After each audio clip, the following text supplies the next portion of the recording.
Hey there, folks. It's me, Chris, with Gig Man's Life. Yeah, baby, it's a Gig Man's Life indeed.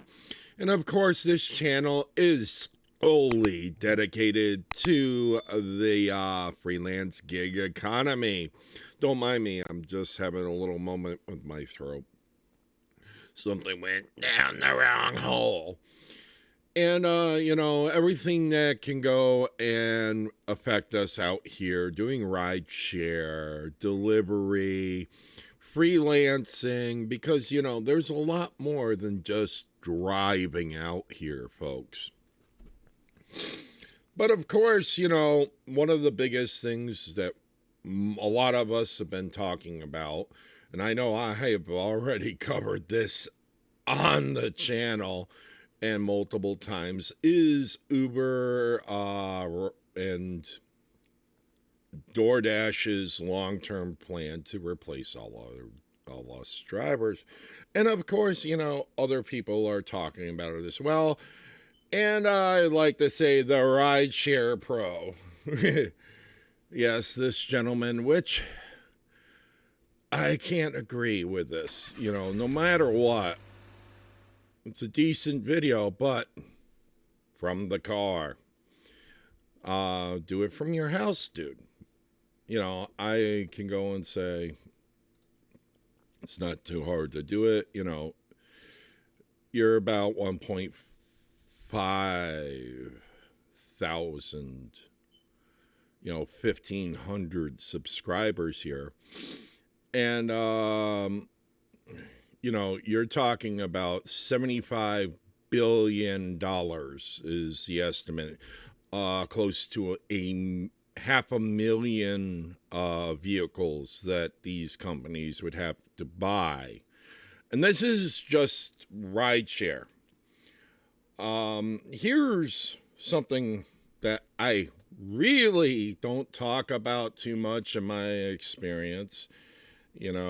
I do go and state that, 10 years of corporate security, 10 years of IT security, and a multitude of years at shitty, crappy jobs.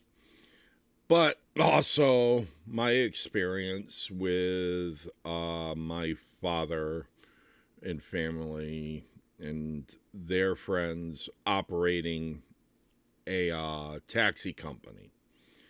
So, when you are talking about vehicles being used and how they're going to go and introduce they can't afford it. Well, we're already seeing how they're trying to get a little sketchy on the pay and everything else, but they're not going to. My prediction is that this great replacement is going to be targeted cities. They're going to have to get it past the legislators about having autonomous vehicles out there. These vehicles are not going to be the ones that are going to accept long trips out. These are going to be the short trips around town. That's where they're going to be the best for things.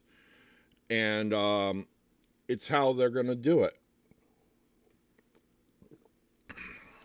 And they might hit up some of these cab companies that are always replacing cars and maintaining cars in fleets, because it is the biggest partner that they can go and do. They would love to grab a hold of that market again, and they seriously have the capital to invest in that situation.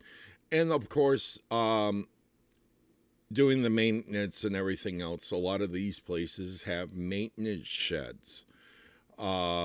Their place is dedicated to maintaining the vehicles. So is it going to be Uber and them doing it? I think they're going to franchise it out at the beginning. I seriously do. They're going to go and get well-known, established taxi companies to do it because they have the mechanisms to do so. And it's enticing to say each one of my cars are now getting replaced with something that can roam 24/7. Only have to come in for fueling and general maintenance. I don't have to deal with the people. Yeah,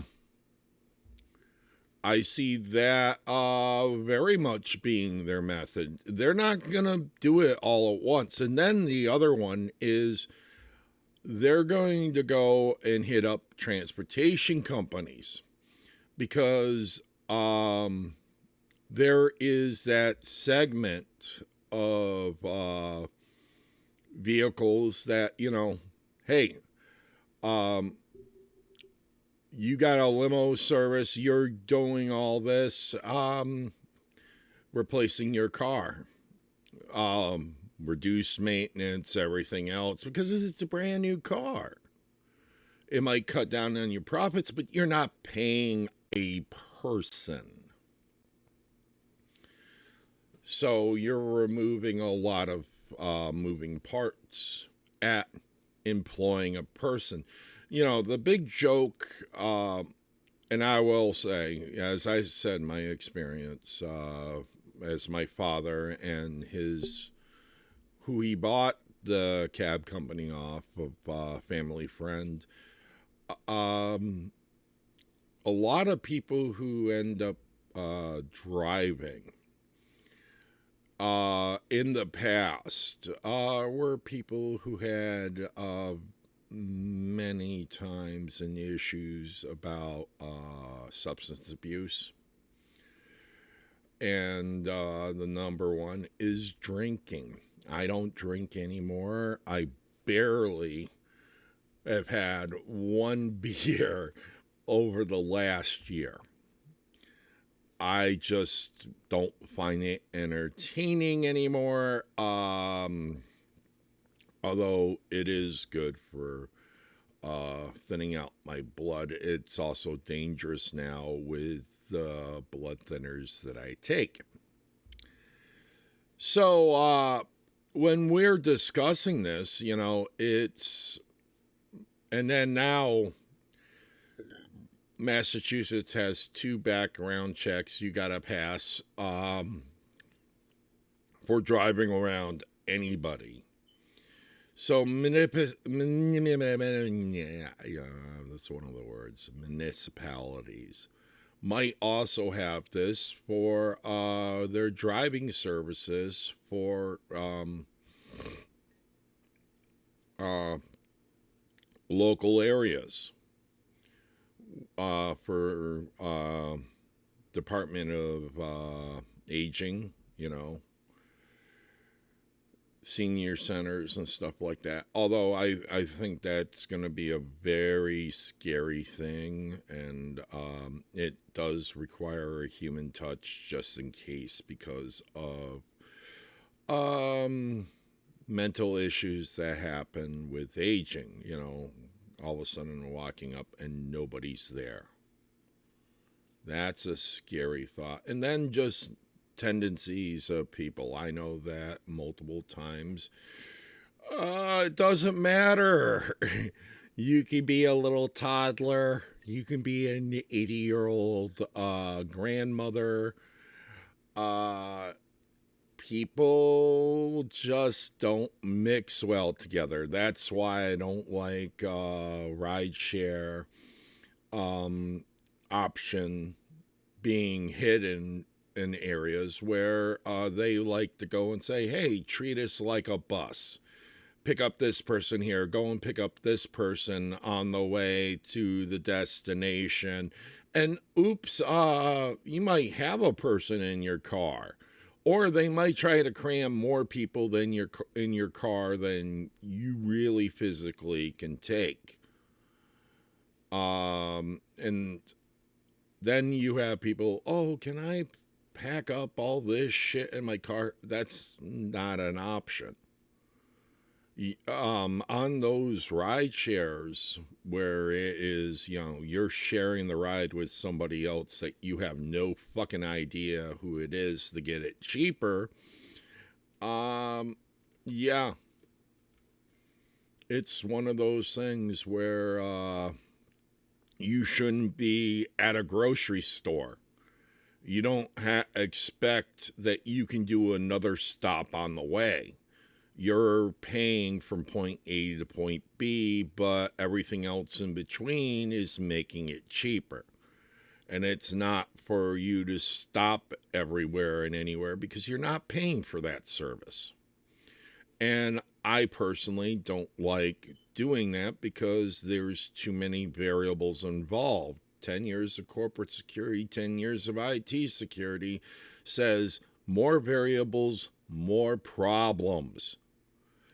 But anyways, yeah, my main thought about the $75 billion replacement, it's not going to happen all at once.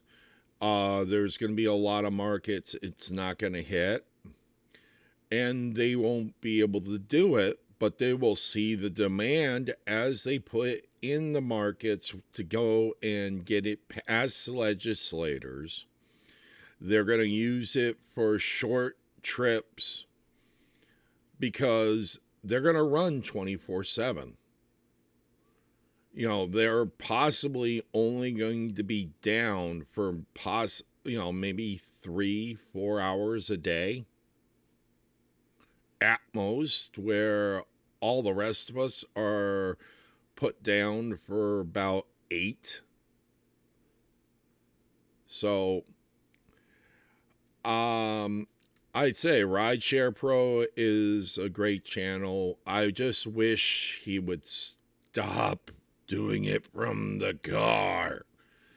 I know I've been thinking about it again, but and I apologize the last couple of days I haven't had videos out here. It's just I've been busy. I gotta pay bills. So as that, I gotta get out on the hustle. You guys have a great day, and I hope it's profitable for you.